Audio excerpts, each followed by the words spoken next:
mesmo gerou como um éon unitário correu para o que é dele e esse parente dele no pleroma abandonou aquele que veio a estar com defeito junto com aqueles que haviam saído dele de uma maneira imaginária, pois eles não são dele. Quando aquele que se produziu como perfeito realmente se manifestou, tornou-se fraco como uma natureza feminina que abandonou sua contraparte viril. Daquilo que era deficiente em si, surgiram as coisas que surgiram do seu pensamento e da sua arrogância, mas daquilo que é perfeito nele, ele o deixou e elevou-se àqueles que são dele. Ele estava no pleroma como uma lembrança para ele, para que ele fosse salvo de sua arrogância. Quem correu alto e quem o atraiu para si mesmo não era estéril, mas, ao produzir um fruto no pleroma, incomodou aqueles que estavam com o defeito. Como os pleromas, são as coisas que surgiram do pensamento arrogante, que são suas semelhanças, cópias, sombras e fantasmas, sem razão e luz, que pertencem ao pensamento vaidoso, pois não são produtos de qualquer coisa. Portanto, o fim deles será como o começo, do que não existia, eles são, para retornar novamente ao que não será. São eles, no entanto, sozinhos, que são maiores, mais poderosos e mais honrados do que os nomes que lhes são dados, que são suas sombras.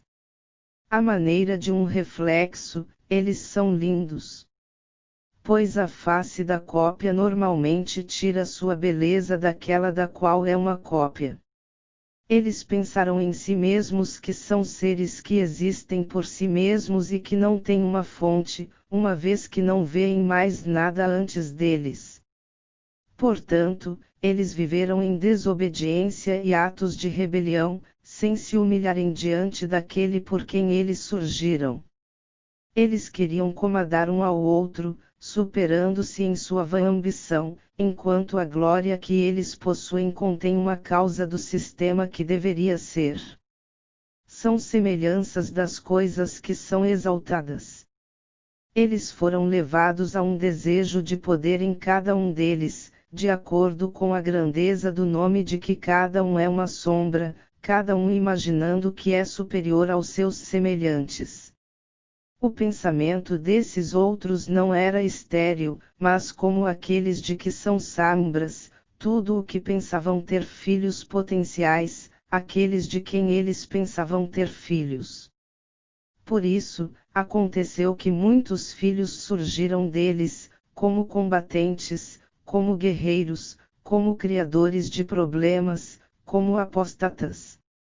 Eles são seres desobedientes, amantes do poder. Todos os outros seres deste tipo foram criados a partir deles. 7. A conversão dos logotipos. O Logos foi a causa daqueles que surgiram e ele continuou perdendo ainda mais e ficou surpreso. Em vez de perfeição, ele viu um defeito, em vez de unificação, ele viu divisão, em vez de estabilidade, ele viu distúrbios, em vez de descansos, tumultos. Nem lhe foi possível fazê-los cessar de perturbações amorosas, nem foi possível destruí-lo. Ele estava completamente impotente, uma vez que sua totalidade e exaltação o abandonarão. Os que nasceram sem conhecer a si mesmos não conheciam os pleromas de onde surgiram e não conheciam quem era a causa de sua existência. O Logos, estando em condições tão instáveis, não continuou a produzir algo como emanações, as coisas que estão no pleroma, as glórias que existem para a honra do Pai. Em vez disso, ele trouxe pequenos fracotes, impedidos, pelas doenças pelas quais ele também foi impedido. Era a semelhança da disposição que era uma unidade, aquilo que era a causa das coisas que não existem desde o início. Até aquele que trouxe à tona essas coisas que eram necessárias, até que julgasse aqueles que existiam por causa dele, contrários à razão, que é o julgamento que se tornou uma condenação, lutou contra eles até a destruição. Aqueles que lutaram contra a condenação e a quem a ira persegue, enquanto ela, a ira, os aceita e redime, eles, de sua falsa opinião e apostasia, pois dela é a conversão que também é chamada de metanoia. O Logos voltou-se para outra opinião e outro pensamento. Tendo-se afastado do mal, ele se voltou para as coisas boas. Após a conversão, veio o pensamento das coisas que existem e a oração por quem se converteu ao bem. Quem está no pleroma foi o que primeiro orou e lembrou, então, lembrou, seus irmãos individualmente e, ainda, sempre um com o outro, então todos eles juntos, mas antes de todos eles, o Pai.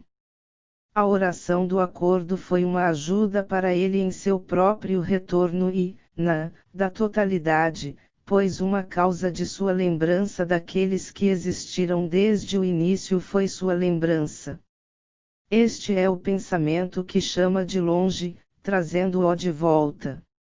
Toda a sua oração e lembrança eram numerosos poderes de acordo com esse limite.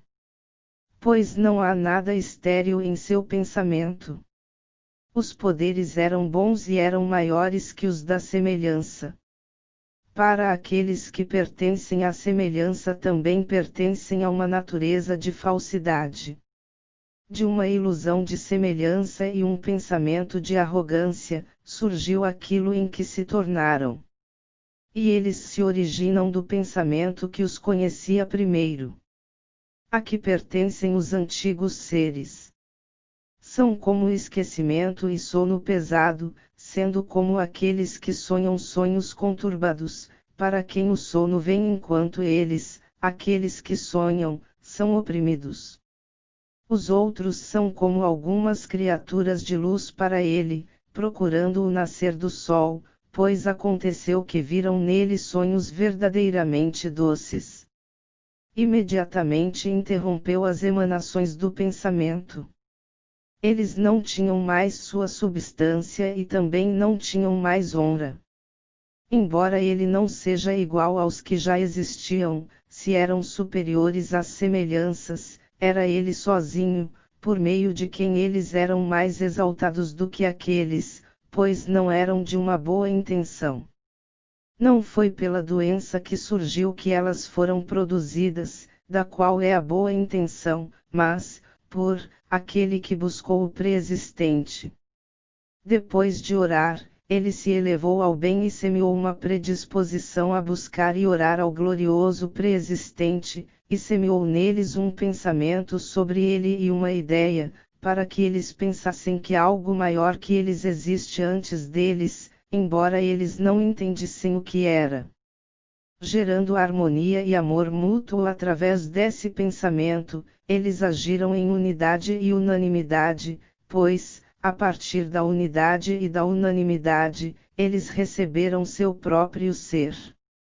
Eles eram mais fortes do que eles no desejo de poder, pois eram mais honrados que os primeiros, que haviam sido criados acima deles.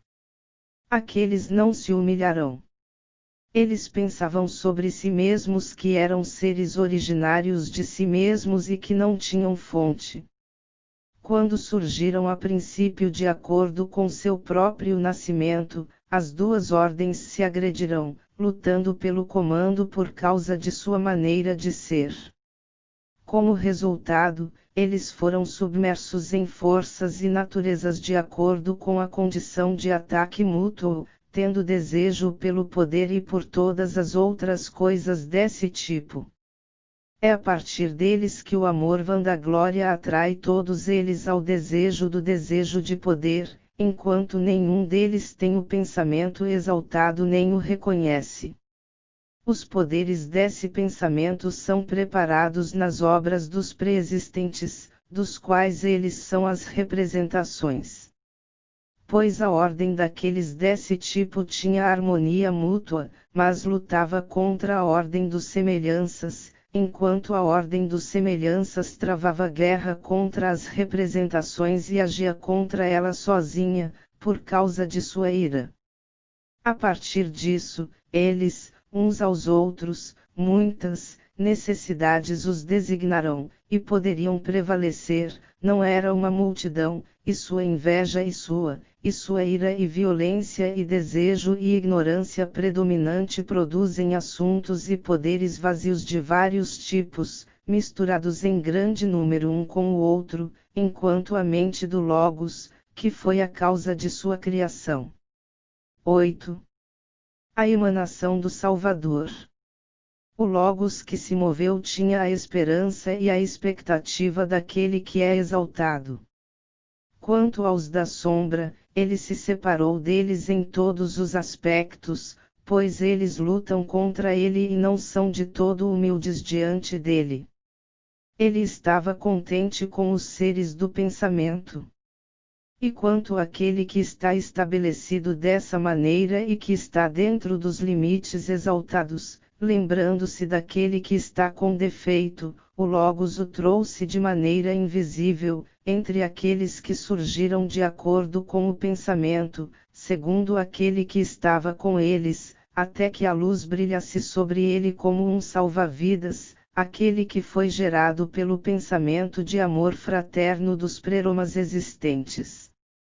Os tropeços, que aconteceram aos éons do Pai das totalidades que não sofreram, foram trazidos a eles, como se fossem seus, de uma maneira cuidadosa, não maliciosa e imensamente doce.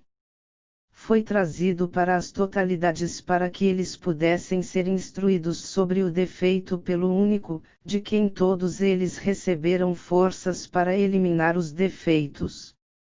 A ordem que era dele nasceu daquele que corria alto e a que se originou dele e de toda a perfeição.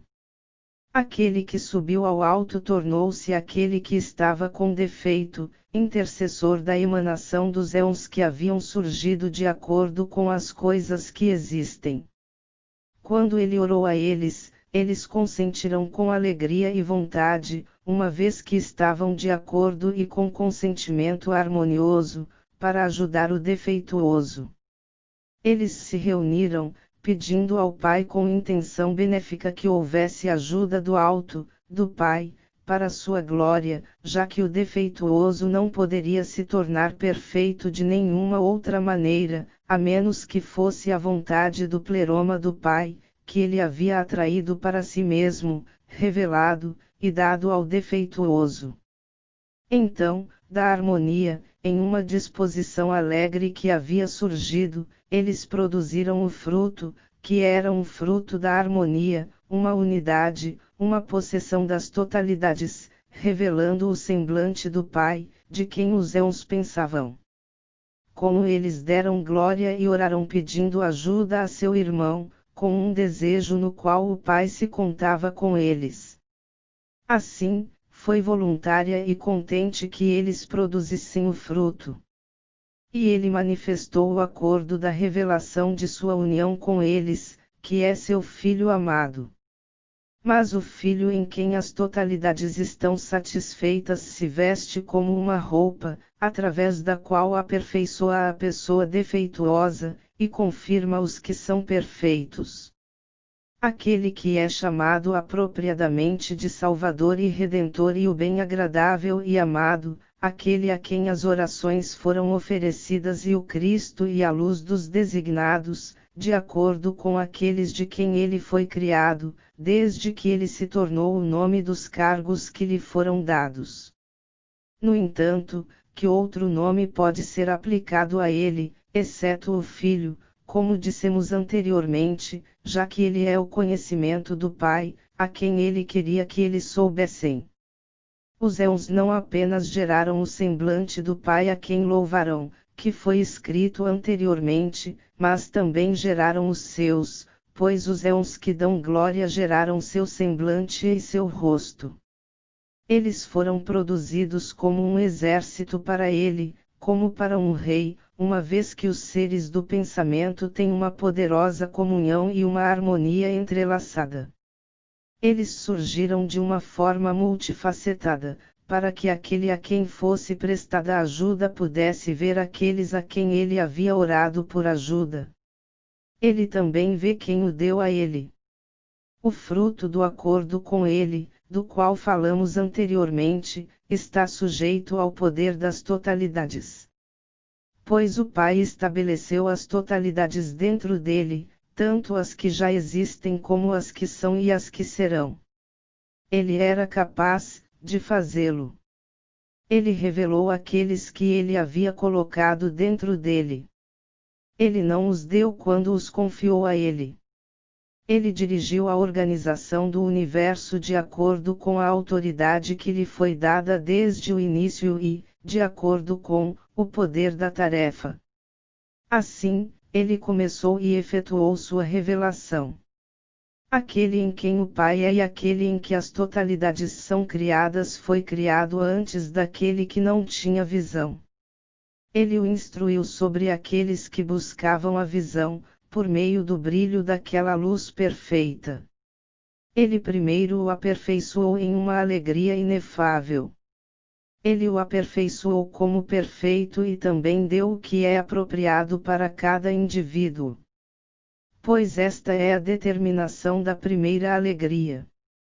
E ele semeou de maneira invisível uma palavra que está destinada a ser conhecimento. E ele lhe deu poder para separar e expulsar de si mesmo aqueles que lhe são desobedientes. Assim, ele se manifestou para ele. Mas para aqueles que surgiram por causa dele, ele revelou uma forma que os ultrapassava. Eles agiram de maneira hostil um com o outro. De repente, ele se revelou a eles, aproximando-se deles sob a forma de um raio. Pondo fim ao emaranhado que eles têm entre si, ele o interrompeu pela revelação repentina, sobre a qual eles não foram informados, não esperavam e nem sabiam. Por causa disso, eles ficaram com medo e caíram, pois não foram capazes de suportar a aparência da luz que os atingiu. Quem apareceu foi um assalto às duas ordens. Assim como os seres de pensamento receberam o nome de pequenino, eles têm uma noção vaga de que tem o exaltado, ele existe diante deles, e semearam dentro deles uma atitude de espanto para com o exaltado que se manifestará. Portanto, eles acolherão sua revelação e o adorarão.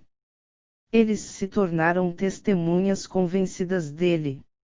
Eles reconheceram a luz que havia surgido como alguém mais forte do que aqueles que lutaram contra eles. Os seres da semelhança, no entanto, estavam com muito medo, uma vez que não foram capazes de ouvi-lo no começo, de que existe uma visão desse tipo. Portanto, eles caíram no poço da ignorância, que é chamada de escuridão exterior e caos e redes e abismo. Ele estabeleceu o que estava abaixo da ordem dos seres do pensamento, pois era mais forte do que eles. Eles eram dignos de governar sobre a escuridão indizível, pois é deles e é o lote que lhes foi atribuído. Ele lhes garantiu que eles também deveriam ser úteis para a organização que estava por vir, a qual ele os designara. Há uma grande diferença entre a revelação daquele que veio a existir para quem estava com defeito e as coisas que virão a existir por causa dele. Pois ele se revelou a ele dentro dele, já que está com ele, é um sofredor com ele, descansa pouco a pouco, faz crescer, levanta-o, entrega-se a ele completamente para desfrutar de uma visão. Mas para aqueles que caem do lado de fora, ele se revelou rapidamente e de maneira impressionante e se retirou repentinamente sem ter deixado que eles o vissem. 9. O pleroma do Logos. Quando o Logos defeituoso foi iluminado, seu pleroma começou. Ele escapou daqueles que o perturbaram a princípio. Ele ficou sem mistura com eles. Ele tirou esse pensamento arrogante. Ele se misturou com o resto, quando aqueles que lhe foram desobedientes a princípio se curvarão e se humilharão diante dele. E ele se alegrou com a visita de seus irmãos que o haviam visitado. Ele deu glória e louvor àqueles que se manifestaram como uma ajuda para ele, enquanto agradeceu, porque havia escapado daqueles que se revoltaram contra ele e admirado e honrado a grandeza e aqueles que lhe apareceram de uma maneira determinada. Ele gerou imagens manifestas das imagens vivas, agradando entre coisas boas, existindo entre as coisas que existem, assemelhando-se a elas em beleza, mas desiguais a elas em verdade, uma vez que não são de um acordo com ele, entre quem as produziu e quem se revelou a ele. Mas, com sabedoria e conhecimento, ele age, misturando o Logos com ele, completamente. Portanto, aqueles que dele saíram são grandes, assim como o que é verdadeiramente grande. Depois de se surpreender com a beleza das pessoas que apareceram para ele, ele agradeceu por essa visita. O Logos realizou essa atividade, através daqueles de quem ele havia recebido ajuda, pela estabilidade daqueles que haviam surgido por causa dele e para que eles pudessem receber algo de bom, pois ele pensava em orar pela organização de todos os que vieram adiante dele, que é estabilizado, para que possa torná-los estabelecidos. Portanto, aqueles que ele intencionalmente produziu estão em carros, assim como aqueles que surgiram, aqueles que aparecerão, para que pudessem passar por todo lugar das coisas que estão abaixo, para que cada um pudesse receber o lugar que é constituído. Como ele é ponto de litografia daqueles que são da ordenança, que eram uma unidade enquanto sofriam, enquanto são sementes que não vieram a ser por si mesmos. Quem apareceu era um semblante do Pai e da harmonia. Ele era uma vestimenta, composta, de toda graça e alimento que é para aqueles que o Logos produziu enquanto orava e dava glória e honra. Este é aquele a quem ele glorificou e honrou enquanto olhava para aqueles a quem orava, a fim de aperfeiçoá-los através das imagens que ele havia produzido. O Logos acrescentou ainda mais sua assistência mútua e a esperança da promessa, uma vez que eles têm alegria, descanso abundante e prazeres imaculados. Ele gerou aqueles de quem se lembrava a princípio, quando não estavam com ele, ele os gerou, tendo a perfeição. Ditografia agora, enquanto aquele que pertence à visão está com ele, ele existe em esperança e fé no Pai perfeito, tanto quanto nas totalidades.